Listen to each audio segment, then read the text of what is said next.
Ibu semuanya, nuzul Quran. Apa itu nuzul Quran? Nuzul artinya turun, Quran artinya kitab Allah Subhanahu wa taala. Nuzul Quran itu proses turunnya Al-Quran. Apa yang dimaksud dengan Al-Quran? Al-Quran itu adalah wahyu Allah yang diturunkan kepada Nabi Muhammad SAW secara berangsur-angsur, yang bila kita baca akan menjadi ibadah. Itu Al-Quran. Wahyu Allah yang diturunkan kepada Nabi Muhammad SAW melalui perantaraan malaikat Jibril secara berangsur-angsur, bila kita baca akan jadi ibadah. Bapak dan Ibu yang saya muliakan, sebelum Islam datang, ada kitab Allah yang diturunkan kepada Nabi dan Rasul. Minimal ada 3. Ada Taurat, ada Injil, ada Zabur. Lalu kitab-kitab itu berlaku di masa itu saja. Jadi kitab selain Al-Quran itu berlaku hanya untuk kaum itu sendiri. Ketika Nabi dan kaumnya wafat atau meninggal, maka ajaran itu pun sirna. Lalu terakhir Allah turunkan Al-Quran, diturunkan kepada Nabi Muhammad SAW. Apa di antara beda Al-Quran dengan kitab-kitab sebelumnya seperti Taurat, Injil, dan Zabur itu? Salah satu bedanya adalah bahwa Al-Quran ini untuk seluruh manusia. Sehingga dalam Al-Quran surah Al-Baqarah Allah mengingatkan, Syahrul Ramadan alladzi unzila fihi al-Qur'an hudan linnas wa bayyinatin minal huda wal furqan. Bulan Ramadan adalah bulan yang diturunkan di dalamnya Al-Quran sebagai petunjuk bagi manusia. Lain seseorang itu merasa manusia, maka Al-Quran bisa dijadikan sebagai petunjuk. Itu kehebatan Al-Quran, Bapak Ibu. Jadi Al-Quran itu untuk semua manusia, hudan linnas, petunjuk bagi semua manusia. Cuma sayang sekali Bapak Ibu, tidak semua manusia yang bisa menjadikan Al-Quran sebagai petunjuk. Yang bisa menjadikan Al-Quran sebagai petunjuk adalah orang-orang yang beriman kepada Allah Subhanahu wa taala. Tapi orang yang kafir hari ini, Bapak Ibu, orang yang kafir hari ini belum tentu dia akan tetap dengan kekafirannya. Hari ini orang non-muslim, orang barat, orang-orang Eropa sana, orang-orang luar negeri itu yang hari ini kafir, mereka sedang meneliti Al-Quran. Mereka banyak mempelajari Al-Quran. Setelah terbukti apa tujuan mereka mempelajari, mereka ingin membuktikan kebenaran Al-Quran. Bila ternyata Al-Quran itu dianggap mereka benar sesuai dengan penelitian mereka, maka mereka tak segan-segannya akan menjadi mu'allaf. Mereka menjadi muslim setelah ternyata kebenaran Al-Quran. Itu sangat banyak, Bapak Ibu. Jadi sekarang di Amerika itu orang banyak muslim, Bapak Ibu. Di Rusia itu orang banyak muslim sekarang, ya. Jadi orang-orang Eropa sana itu banyak sekarang mendapat petunjuk dari Al-Quran. Bapak dan Ibu yang saya muliakan, dalam surat Al-Qadar ayat 1 sampai ayat 5, Allah Subhanahu wa taala mengingatkan kita, Inna anzalnahu fi lailatul qadar. Sesungguhnya kami telah menurunkan Al-Quran itu di malam Lailatul Qadar. Jadi Al-Quran itu Allah turunkan di malam Lailatul Qadar. Apa makna Lailatul Qadar? Lailah artinya malam, Qadar artinya kemuliaan. Kalau Lailatul Qadar apa artinya? Malam kemuliaan. Jadi Bapak Ibu, Al-Quran itu Allah turunkan pada malam kemuliaan. Bapak dan Ibu yang sebenarnya, dari segi periodisasi turunnya Al-Quran itu kita baca dalam beberapa sumber, Bapak Ibu. Al-Quran itu diturunkan Allah secara utuh dari Lauhul Mahfuz ke Baitul Izzah. Baitul Izzah itu langit dunia Islam. Itu Allah turunkan Al-Quran itu sekaligus, tidak beransur-ansur. Cuma prosesnya seperti apa? Wallahu a'lam. Jadi ulama tak berkomentar tentang itu. Dari Lauhul Mahfuz, dari tempat yang paling tinggi, Allah turunkan ke Baitul Izzah, itu Al-Quran turun secara utuh. Baitul Izzah itu artinya langit dunia, ke bumi ini. Lalu dari Baitul Izzah, dari langit dunia, Allah turunkan Al-Quran itu baru melalui perantaraan malaikat Jibril diturunkan kepada Nabi Muhammad SAW. Barulah itu secara berangsur-angsur. Jadi Al-Quran yang diturunkan kepada Nabi Muhammad SAW itu turunnya tidak sekaligus, tapi turunnya secara berangsur-angsur. Dan setiap Al-Quran itu yang perlu kita garis bawahi, turunnya adalah di malam Lailatul Qadar, di malam kemuliaan. Makanya Al-Quran itu mulia Bapak Ibu. Siapa yang dongeng dengan Al-Quran pasti mulia. Orang yang jauh dari Al-Quran yang akan mulia Bapak Ibu, dunia akhirat akan mulia. Orang yang dekat dengan Al-Quran, dunia akhirat dijamin oleh Allah mereka akan mulia. Apa kata Rasulullah? Taraktukum fi amrayni lan tadillu in tamassaktum bihima, kitabullah wa sunnatur rasul. Aku tinggalkan dua pusaka kepada kalian wahai umatku. Siapa yang berpegang dengan dua pusaka itu, mereka tidak akan tersesat dunia dan akhirat, bahkan mereka akan selamat dunia dan akhirat. Mana yang dua pusaka itu? Satu adalah Al-Quran, yang kedua adalah hadis Nabi. Ini senjata kita Bapak Ibu. Jangan kita lari dari yang dua ini, Al-Quran dan hadis Nabi, sunnah-sunnah Rasulullah SAW. Selagi kita berpegang dengan yang dua itu, kita akan pernah tersesat dunia dan akhirat. Maka Bapak dan Ibu, setiap tahun kita memperingati nuzul Quran ini, mudah-mudahan bertambah ilmu kita tentang Al-Quran, sehingga betul-betul Al-Quran ini betul-betul menjadi pedoman hidup kita. Bapak dan Ibu yang saya muliakan, lalu di malam nuzul Quran itu Bapak Ibu, apa amal yang harus kita lakukan? Minimal ada 3 Bapak Ibu. Di malam nuzul Quran ada amalan-amalan yang dianjurkan oleh Rasulullah kepada kita. Minimal ada 3. Satu, di malam nuzul Quran itu banyak-banyaklah membaca Al-Quran. Karena Al-Quran itu sendiri artinya bacaan. Al-Quran itu artinya bacaan. Surat yang pertama turun Bapak Ibu kan Iqra, Al-Alaq ayat 1 sampai ayat 5 yang tadi saya bacakan. Iqra bismi rabbikal ladzi khalaq. Bacalah dengan menyebut nama Tuhanmu. Bapak Ibu bisa muliakan, apa artinya ini? Bacalah dengan menyebut nama Tuhanmu. Perintah Allah pertama adalah memerintahkan manusia itu untuk membaca. Apa sebabnya aku membaca? Tidak sholat dulu. Tidak sholat ibu disuruh dulu. Dan tidak haji Bapak Ibu disuruh dulu. Al-Quran yang pertama turun adalah Al-Alaq ayat 1 sampai 5, di mana dalam ayat itu terdapat perintah membaca, dan dalam membaca itu bismi rabbika, dengan menyebut nama Tuhan. Maknanya Bapak Ibu bisa muliakan, segala pekerjaan yang baik itu harus diawali dengan menyebut nama Allah. Termasuk baca Al-Quran, ya, termasuk baca Al-Quran. Ibu kalau mau membaca Al-Quran, jangan langsung aja alif lam mim, dzalikal kitabul la raiba fihi hudal lil muttaqin, Yasin wal Qur'anil hakim. Sebaiknya dulu ta'awuz dulu, kemudian tambah bismillah kan. Nah, itu maknanya Bapak Ibu, segala pekerjaan baik kita dalam hidup ini, maka awalilah dengan menyebut bismi rabbika, dengan menyebut nama Allah. Supaya apa tujuannya Bapak Ibu? Dalam hadis lain dikatakan, suatu pekerjaan yang baik yang tidak diawali dengan menyebut nama Allah terputus dari rahmat Allah. Ibu belum berbuka tadi? Ibu bapak sudah berbuka tadi? Pas mau berbuka tuh ibu awali dengan apa? Bismillah tadi. Lain apa ibu doa berbuka puasa? Lain dibaca tadi? Coba 1, 2, 3. Nah kan tidak beda. Doa berbuka puasa apa tuh? Allahumma laka sumtu.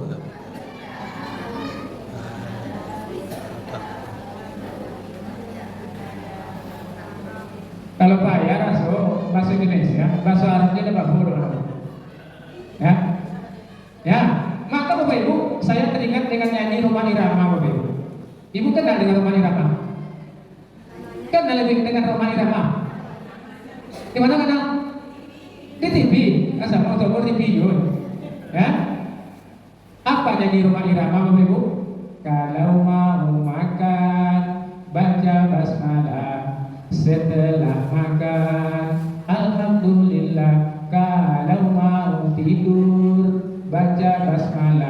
setelah bangun tidur, alhamdulillah. Nah, jadi Bapak Ibu, semua kegiatan-kegiatan kita, asal kegiatan itu baik, jangan sampai lupa baca basmalah. Sampaikan ke anak awal sedang sekolah. Nak, sebelum buat PR itu baca bismillah ya. Nak, sebelum belajar itu baca bismillah ya. Jadi apa saja Bapak Ibu, semua yang kita lakukan yang baik-baik itu, itu insya Allah Bapak Ibu akan diberkahi oleh Allah SWT. Ustaz, kalau mencuri sandal Ustaz boleh baca bismillah. Tadi saya sampaikan batasannya segala pekerjaan yang baik kita awali dengan baca bismillah. Jadi yang baik-baik aja baca bismillah. Ikut tak? Mencium mangga orang baca bismillah nih Pak. Boleh tuh Ustaz. Terserah. Itu salah gunakan namanya. Ya. Jadi Bapak Ibu, di antara tujuan Allah menurunkan ayat itu, perintah membaca untuk apa? Rupanya orang hebat itu karena membaca. Iqra, bacalah. Orang hebat Bapak Ibu, orang jadi pemimpin, orang jadi berpengaruh, orang jadi mulia, itu rata-rata karena membaca. Jemaah, jemaah, alhamdulillah. Kamu kalau latih buku gue hilang kan? Ya, ibu ingin tak hebat? Banyak baca. Ingin tak ibu suami ibu hebat? Suruh suami itu membaca. Ingin tak anak ibu hebat? Suruh anak rajin membaca. Jadi Bapak Ibu, makanya Al-Quran itu ayat pertama itu turun perintah membaca. Karena Bapak Ibu yang saya muliakan, orang yang akan jadi pemimpin masa depan itu adalah orang berilmu. Ilmu itu didapat dari membaca. Ya? Maka Al-Quran ini Bapak Ibu yang saya muliakan, kalau kita tidak membaca, itu seakan-akan tidak ada guna Quran depan. Jadi Al-Quran itu kalau tak dibaca, tak dipelajari, tak diamalkan, tidak ada guna orang. Jadi Al-Quran akan bermanfaat bagi orang-orang beriman apabila Al-Quran itu dibaca. Makanya Al-Quran itu sendiri artinya bacaan. Dalam satu hadis Rasulullah SAW yang artinya Bapak Ibu, di dunia ini ada keluarga Allah, namanya Ahlullah. Apa namanya itu? Ahlullah. Apa artinya Ahlullah? Keluarga Allah Subhanahu wa Ta'ala. Di dunia ini Pak, ada keluarga Allah, namanya Ahlullah. Keluarga Allah Subhanahu wa Ta'ala. Kalau sempat kita masuk dalam keluarga Allah, Bapak Ibu, amanlah kita hidup dunia akhirat. Keluarga Allah. Siapa yang lebih tinggi daripada itu Pak? Pak Ustaz, siapa di dunia ini yang termasuk keluarga Allah itu? Satu, orang yang rajin baca Al-Quran. Keluarga Allah itu Pak, rajin baca Al-Quran. Ibu kenal tak dengan Imam Syafi'i? Bapak-bapak kenal dengan Imam Syafi'i? Di mana Bapak kenal? Imam mazhab kita kan ada 4. Ada Imam Hanafi, ada Imam Hambali, ada Imam Maliki, ada Imam Syafi'i. Yang saya sebut sekarang, kenal tak Ibu dengan Imam Syafi'i? Oh, kenal nama ya? Imam Syafi'i itu Bapak Ibu, setiap kali bulan Ramadan masuk, Imam Syafi'i itu menghatamkan Al-Quran secara pribadi 60 kali sebulan. Imam Syafi'i menghatamkan Al-Quran, padahal bulan Ramadan itu sebulannya. Dia menghatamkan Al-Quran itu 60 kali, bayangkan itu. Imam Syafi'i. Jadi kalau 60 kali, baginya kayak apa ya? Satu hari itu Imam Syafi'i berapa kali menghatamkan Al-Quran? 2 kali sehari, Pak. 2 kali sehari. Ibu satu hari berapa baris baca Al-Quran? 2 baris. Dulu kadang-kadang saya dibacanya Ibu lebih panjang loh aku daripada ayat lain. A'udzubillahi minasyaitonirrajim. Bismillahirrahmanirrahim. Nun. Shadaqallahul azim. Begitu pelitnya Bapak Ibu kita baca Al-Quran hari ini. Satu ayat, satu lembar, satu hari. Padahal Bapak Ibu, apa tuh salah satu tujuan Allah menurunkan Ramadan ini kepada orang beriman? Adalah Allah Maha Pengasih lagi Maha Penyayang. Allah sangat sayang kepada orang beriman. Allah turunkan Ramadan sekali sebulan agar orang beriman itu diampuni dosanya oleh Allah Subhanahu wa Ta'ala. Sehingga dalam setahun itu kan banyak dosa waktu. Dalam setahun Itu dosa kita banyak kepada suami kita, kepada tetangga kita, kepada pimpinan kita, kepada kawan-kawan kita, lah banyak dosa Allah. Lalu Allah turunkan Ramadan sekali setahun. Salah satunya adalah bagaimana setiap tahun itu doa umat Nabi Muhammad dosa umat Nabi Muhammad SAW itu diampuni oleh Allah Subhanahu Wa Taala, sehingga Bapak Ibu Ramadan ini nama lainnya adalah Syahrul Maghfirah, bulan ampunan Allah. Sehingga dalam hadis Nabi dikatakan, "Rogima ampu, sungguh merugi seseorang." Siapa ya Rasul? Adalah orang dia bertemu dengan bulan Ramadan, bertemu dengan siang Ramadan, dia tidak puasa. Bertemu dengan malam Ramadan, dia tak sholat tarawih. Bertemu dengan Lailatul Qadar, dia tak baca Al-Quran. Bertemu nuzul Quran, dia tak baca Quran. Itu orang yang paling merugi, kata Nabi. Datang Ramadan satu bulan kepada dia, Bapak Ibu. Padahal bulan Ramadan itu Syahrul Maghfirah, bulan ampunan Allah Subhanahu Wa Taala. Tetapi ketika dia bertemu dengan Ramadan, berpisah nanti dengan bulan Ramadan sebulan kemudian, dia tidak diampuni dosanya oleh Allah Subhanahu Wa Taala. Itu orang yang paling merugi, kata Nabi. Apa sebabnya? Itu datang Ramadan siangnya dia tidak puasa. Datang malam-malam Ramadan, orang berbondong-bondong sholat tarawih, ini untuk kemana-mana, Pak. Dan dihargai Ramadan itu datang. Orang-orang seperti itu, kata Nabi, rogi ma'ampu, sungguh merugi mereka. Nah, maka Bapak dan Ibu yang saya muliakan, kita masih istiqomah, masih konsisten sampai malam hari ini. Maka siang kita puasa. Lain puasa tadi? Alhamdulillah. Kalau tidak puasa, apa? Lu buka sama situ tadi? Ya. Nah, siang kita puasa, malam kita sholat tarawih. Kedua-duanya Bu, amal yang bisa mengampuni dosa. Apa kata Rasulullah? Man shoma Ramadhana imanan wa ihtisaban ghufira lahu ma taqaddama min dzambi. Siapa yang mempuasakan bulan Ramadan dengan mengharap pahala dari Allah, Allah akan ampuni dosanya telah berlalu. Jadi dengan puasa itu baru dosa Allah diampuni. Lalu hadis berikutnya, man qoma Ramadhana imanan wa ihtisaban ghufira lahu ma taqaddama min dzambi. Siapa yang mendirikan malam-malam Ramadan dengan mengharap pahala dari Allah, Allah akan ampuni dosanya telah berlalu. Mendirikan malam Ramadan, kata ahli tafsir, itu adalah sholat tarawih. Jadi mendirikan Ramadan, yang disebut qiyam Ramadan itu Pak, yang disebut qiyam Ramadan itu adalah sholat tarawih. Nah, ditambah dengan sholat tahajud, ditambah dengan baca Al-Quran dan lain sebagainya. Maka Bapak dan Ibu, adalah sahabat Nabi, lupa nama Bapak Ibu. Sahabat Nabi ketika masuk bulan Ramadan itu Bapak Ibu, dia menghantamkan Al-Quran secara pribadi 30 kali. Masih kalah dengan Imam Syafi'i, Pak. Jadi sahabat Nabi itu Pak, apa namanya? Dia menghantamkan Al-Quran itu 30 kali, Pak. Berarti berapa? Satu hari berapa kali dia? Satu hari berapa kali hatam? Satu kali. Pas 30 hari 30 kali hatam Al-Quran. Kita mungkin tak sanggup seperti itu karena kita masih disibukkan dengan pekerjaan-pekerjaan yang lain. Maka Bapak Ibu, kalau tak bisa sekali hatam Al-Quran di bulan Ramadan itu minimal 2 kali jadi. Tak bisa sekali? Tak bisa sekali? 2 kali. 2 kali jadilah. Itu tak hatam bersama-sama. Mau dulu Bapak Ibu. Kalau bersama-sama Pak, semalam itu bisa atau enggak Pak? Kini secara pribadi, saya di rumah Pak Ibu, aku kini punya Al-Quran pribadi. Quran pribadi itu hanya saya saja yang pegang, yang berhak pegang Bapak Ibu. Setiap kali saya baca Al-Quran saya tandai. Ya, kadang 2 tandanya Pak. Ini kalau lagi gaya kadang pelupa Pak. Ya, iya Bu, lagi gaya pelupa kadang-kadang. Di mana tadi kajian Bu ya? Nah kalau lalu pulang dari awal kok. Maka bapak-bapak dan ibu-ibu yang saya muliakan, ibu-ibu, saya yakin sama bapak-bapak, bapak ibu sudah pasti baca Al-Quran, sudah sangat lancar baca Al-Quran. Maka kalau tak pernah menghantamkan Al-Quran secara pribadi, sangatlah rugi kita Bapak Ibu. Apalagi ini di bulan Ramadan. Ya, jadi yang disebut ahlullah, keluarga Allah di dunia ini, yang pertama kurang yang rajin baca Al-Quran. Maka nanti ada tadarus, nanti tambah di rumah. Apa kata Nabi? Wala taj'al buyutakum maqabir. Jangan kamu menjadikan rumahmu seperti kuburan.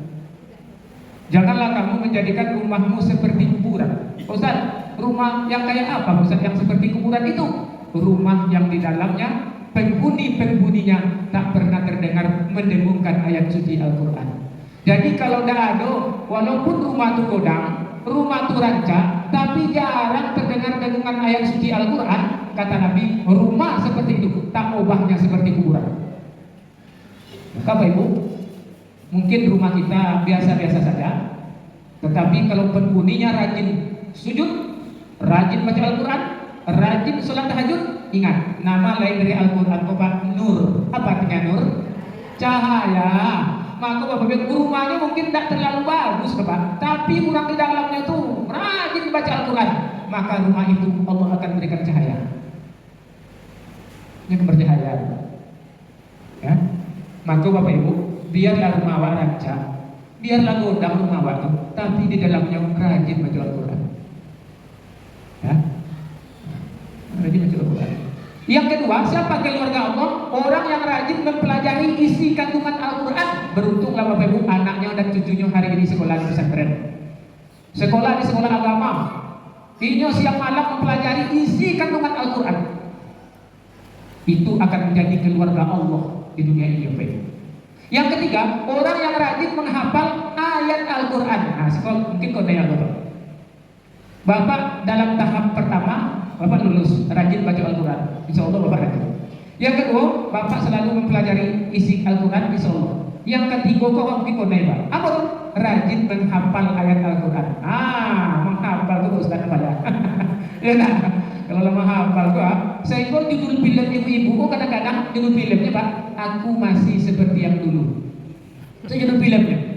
Aku masih seperti yang dulu, tidak berubah-ubah. Mulai dari kecil dulu Bu SD, dari kecil SD sekolahnya dia sudah sholat, ayatnya kulhu. Sampai kini 63 tahun umurnya, ayat dalam sholat itu kulhu ina atoina, kulhu ina atoina. Tidak kita tambah hafalannya Pak. Maka Bapak Ibu, apalagi Imam Tarwi kita. Imam Tarwi kita kan hafalannya banyak. Jadi kalau bervariasi ayat-ayatnya itu, maka terasa indah, terasa enak. Ya, maka Bapak Ibu, kalau ada ibu, bapak, termasuk anak-anak awak, rajin yang menghafal ayat Al-Quran tua, ini akan termasuk keluarga Allah. Murid saya sekarang, saya buat sekolah baru tuh dekat Puskesmas Rejosari di belakang arah futsal Pak. Ya, di belakang arah futsal itu kan ada sekolah baru Pak, Madrasah Aliyah bukan MTS, Madrasah Aliyah Asmaul Husna, Madrasah Tahfiz dan Olahraga. Baru 3 tahun, masuk 3 tahun. 2 minggu yang lalu baru diakreditasi oleh Badan Akreditasi Nasional Provinsi Riau. Ya, ada satu orang murid saya perempuan Pak, hafal Quran 30 juz dari siang. Asal lomba, kadang lomba tahfiz 20 juz juara 1. Lomba tahfiz 10 juz juara 1. Karena apa? Di dalam kepalanya 30 juz. Perempuan. Kemarin Madrasah Aliyah kita dapat penghargaan dari Kementerian Agama Kota Pekanbaru sebagai madrasah nomor 2 negeri swasta terbaik dalam pengembangan bakat siswa.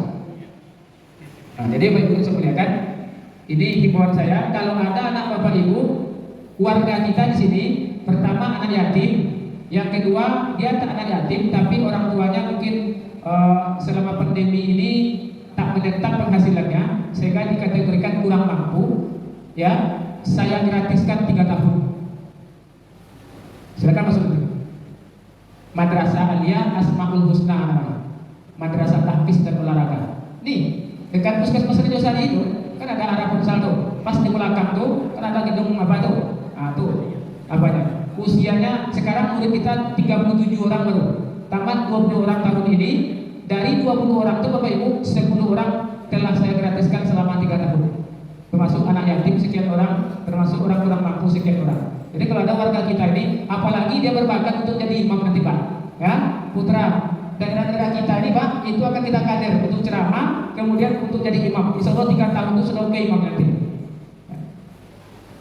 Nah, kalaupun tak harus gratis, ya masuk di situ nggak apa-apa juga. Ya, saling bersubsidi kita kan gitu. Nah, kalau nggak jodoh Bapak, suaminya kan yatim di situ, ya kan? Bapak dan Ibu, yang terakhir, siapa keluarga Allah itu? Orang yang rajin mengamalkan isi kandungan Al-Quran. Nah, di malam ini Pak, kita sedang mengamalkan isi kandungan Al-Quran. Ya, maka Bapak dan Ibu yang saya muliakan, dengan adanya peringatan nuzul Quran ini, mudah-mudahan bertambah cinta kita dengan Al-Quran, bertambah betapa dekat kita dengan Al-Quran. Ingat, aku tinggalkan dua pusaka kepada kalian. Jika kalian ikut dengan yang dua itu, takkan tersesat kalian dunia akhirat, yaitu Al-Quran dan hadis Nabi. Maka Bapak Ibu, tidak ada hari tanpa membaca Al-Quran. Tidak ada hari tanpa mempelajari Al-Quran. Tidak ada hari tanpa menghafal ayat Al-Quran. Tak ada hari tanpa mengamalkan isi kandungan Al-Quran. Mudah-mudahan kita semua akan diberikan oleh Allah Subhanahu wa taala cahaya Al-Quran. Rasulullah bersabda, "Inna sesungguhnya ada 4 golongan manusia yang dirindukan oleh surga. Salah satunya adalah talil Quran." Jadi orang yang rajin membaca Al-Quran itu Bapak Ibu, itu dia dirindukan oleh surga. Bukan ibu bapak yang merindukan surga, tapi surga itu yang merindukan orang-orang yang rajin belajar Al-Quran itu. Ya, begitulah penghargaan Allah kepada orang-orang yang dekat dengan Al-Quran. Untuk itu, mari kita bersama-sama kita hiasi masjid kita hiasi rumah tangga kita dengan dengungan ayat suci Al-Quran. Mudah-mudahan ada manfaatnya. Assalamualaikum warahmatullahi wabarakatuh.